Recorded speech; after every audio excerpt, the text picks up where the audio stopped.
جو قبائلی لوگوں کا ہمیشہ رہا۔ میرا تعلق چونکہ جنوبی اضلاع کے ساتھ ہے اور میں وہاں کی صورتحال کا براہ راست یعنی مشاہدہ کرتا ہوں۔ ڈیرہ اسماعیل خان، ٹانک، لکی مروت، کرک، وزیرستان، دوسرا وزیرستان، یہ سارے علاقے جو ہیں اب وہاں پر مسلح لوگوں کا راج ہے۔ مقامی انتظامیہ ہو، پولیس ہو، اپنے آپ کو بے بس محسوس کر رہے ہیں۔ تو اس حوالے سے بھی جو وہاں پر عثمانزئی قبیلے کا دھرنا ہے، ان کی بھی اپنے علاقے میں اپنے تحفظ کے حوالے سے، یعنی ایک ہے حقوق کا تحفظ، ایک ہے جان کا تحفظ۔ ان کو اس وقت جان کی تحفظ کی پڑی ہوئی ہے، تو ان کو جان کا تحفظ بھی چاہیے اور ان کو حقوق کا تحفظ بھی چاہیے۔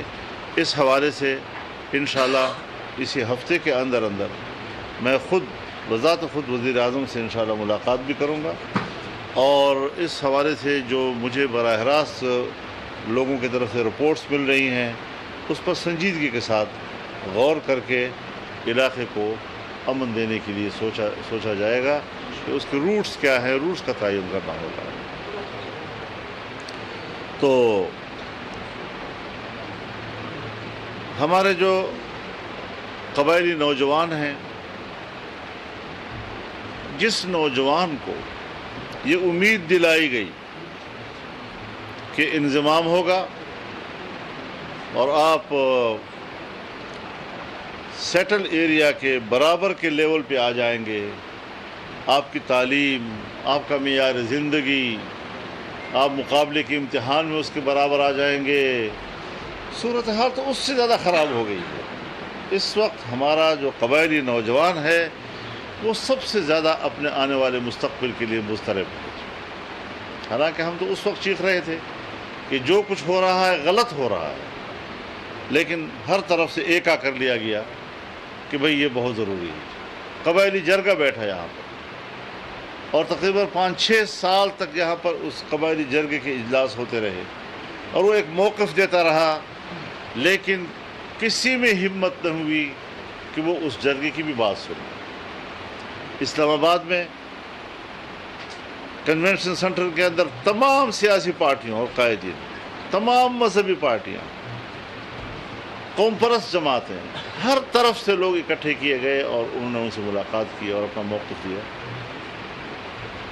بظاہر تو ایک قرارداد بھی ان کے حق میں متفقہ طور پر طے کی گئی، لیکن اس کے باوجود پتہ نہیں ہماری اسٹیبلشمنٹ کے دماغ پر کیا سوار تھا، کیا بین الاقوامی دباؤ تھا، کون سی کوئی ایسی پشاور میں سربراہ پی ٹی ایم مولانا فضل الرحمان میڈیا سے بات کر رہے ہیں۔ مولانا فضل الرحمان پشاور میں موجود ہیں، میڈیا سے بات کر رہے ہیں۔ بلوچستان کی صورتحال پر بھی انہوں نے بات کی ہے کہ اسی جو صورتحال ہے، جو وہاں کے سیلاب زدہ متاثرین ہیں، ان کے حوالے سے وہ خاص طور پر وزیر اعظم شہباز شریف سے بھی ملاقات کریں گے اور بات کریں گے۔ آج یہ جرگہ جو ہوا ہے اس میں اس بات کو تسلیم کیا گیا ہے کہ گیس جو برآمد ہوئی ہے اس میں پہلا حق وہاں کے عوام کا ہوگا، اور یہ حق ان کا تسلیم کیا جاتا ہے، اور انشاءاللہ اسی حوالے سے ہم یہاں سے سروے ٹیم بھی بھیج رہے ہیں۔ اس سروے ٹیم کے اندر یہاں کے علاقے کے جو قبائلی زعماء ہیں ان کی نمائندے بھی 2-3 ہوں گے، تاکہ ان کی موجودگی میں سروے کیا جائے، اس کی پوری رپورٹ محکمے کو دی جائے، پھر گورنمنٹ کو دی جائے، اور اس کے بعد معاملات جو ہیں وہ اس پر کام شروع کر دیا جائے۔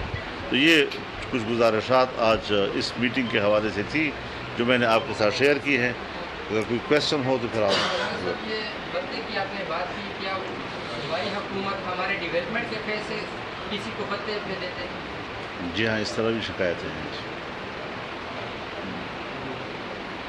سر یہ بتائیں کہ میڈیم کے بارے میں یہ ایک تاثر ہے، اب میڈیم کے اندر سے شاید ایسی آوازیں اٹھی ہیں کہ ان میں یہ حکومت کی ایسا اختلاف ہے سامنے آ رہا ہے جو ابھی حالات کا سامنا کرنا پڑ رہا ہے، اس وجہ سے ایسی آوازیں آ رہی ہیں۔ دوسرا سوال یہ ہے کہ سر ایک تاثر یہ بھی ہے کہ یہ سارا میڈیم کو ٹریک اس لیے کیا گیا کہ عمران خان کو جتنے ماضی کے گناہ کو، ان کی حکومت کی ناکامی کو، ان سے ان کو نکالا جائے اور دوبارہ سے ان کو سامنے لایا جائے؟ دیکھیے، یہ پاکستان کا ایک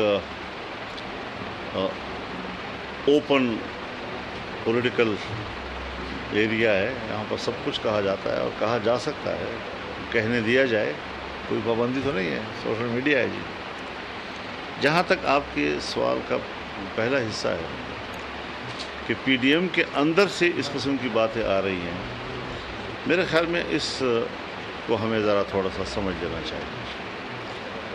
آپ جو سوال کر رہے ہیں یہ شاید کل بھی کسی صحافی نے یہاں کیا تھا، بلکہ پرسوں شاید یہاں پر کیا. دیکھیے، میں نے کہا کہ جب سے حکومت بنی ہے یہ پی ڈی ایم کا پہلا اجلاس تھا، تو ظاہر ہے کہ ایک رائے تھی حکومت میں آنے سے پہلے. سو ہماری رائے بھی واضح تھی کہ پارلیمنٹ کے اندر سے یا اسمبلیوں کے اندر سے تبدیلیاں نہ لائی جائیں، تحریک کے ذریعے اپنا عوامی پریشر بڑھایا جائے، اسمبلی کے اندر سے اپنی قوت باہر لا کر اور نئے انتخابات کے لیے حالات کا دباؤ بڑھایا جائے. یہ ایک رائے تھی، ہماری بھی رائے تھی. اسی رائے کا ذکر 4 مہینے کے بعد جب پہلا اجلاس ہوا تو اس ابتدائی رائے کا تذکرہ میاں نواز شریف صاحب نے کر دیا. وہ کرنا کیا ہوا کہ آپ لوگوں نے لخ اڑا دیا اس بات کو کہ اس میں تو اختلاف، کوئی اختلاف کی بات نہیں.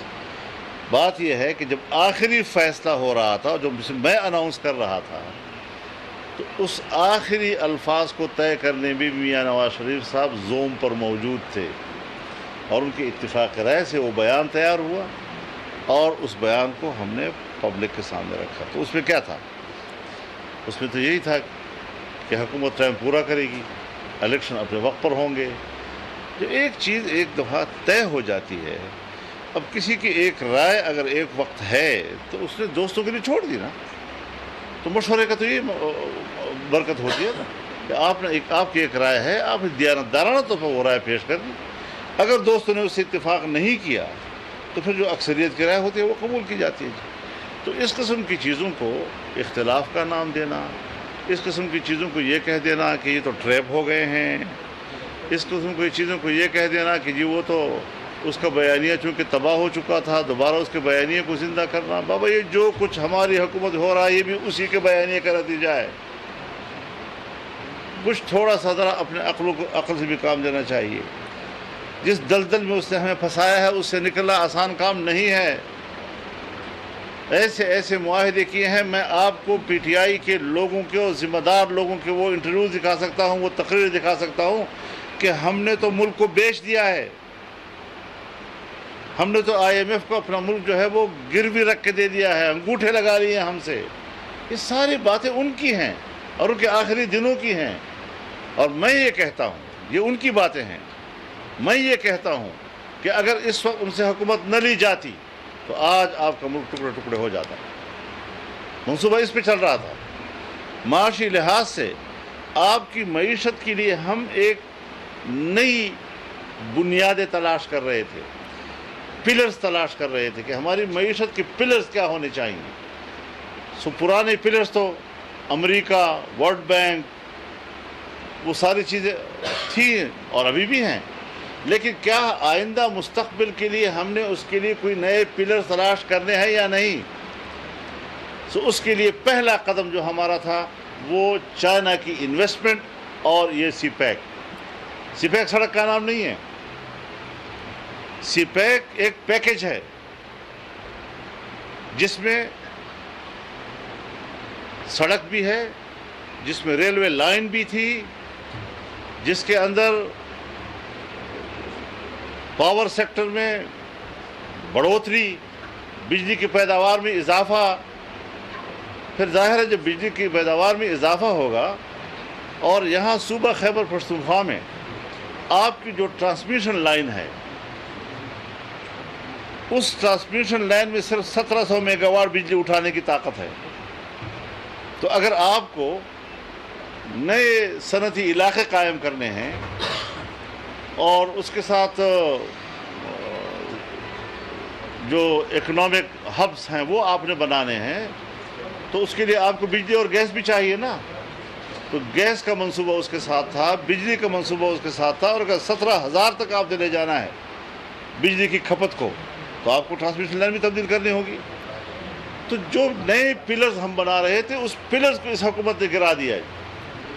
اور وہ گوادر بندرگاہ کہ جو ایشیا میں دوسرے نمبر کا سب سے گہرا ترین بندرگاہ تھا، جس سے ایران بھی ڈر رہا تھا، چابہار خطرے میں پڑ گیا، بندر عباس خطرے میں پڑ گیا، دبئی خطرے میں پڑ گیا، اور یہ سب سے زیادہ کامیاب بندرگاہ ہوتا تجارتی لحاظ سے، تو اس کا بیڑا غرق کیا. اور کل جو ابراج گروپ کے حوالے سے خبر آئی ہے کہ کتنا پیسہ دیا گیا، اس میں جو آپ کے ابو ظبی کے بادشاہوں نے پیسہ ڈالا ہے وہ اسی لیے ڈالا ہے کہ یہ ہر قیمت پر حکومت میں آئے، سی پیک کو ڈبوئے، اور آج وہ گہرا ترین سمندر اس وقت صرف 11 فٹ کا رہ گیا ہے، ریت نے آ کر اس کو بھر دیا ہے. ملک کی معیشت کو تباہ و برباد کر کے رکھ دیا اس نے. تو ملک یہیں سے ٹوٹ گیا نا، سوویت یونین یہیں سے ٹوٹ گیا نا. یہ چیزیں ہیں کہ جس کی نزاکت کو، جس کی حساسیت کو ہر آدمی کو سمجھنا چاہیے، ہر پڑھے لکھے کو سمجھنا چاہیے کہ ہم نے کس چیلنج کو قبول کیا. ہمیں دکھ ہے کہ ہمارے بینکوں میں جب ہم نے کھنگالا، آپ کو پتہ ہے کیا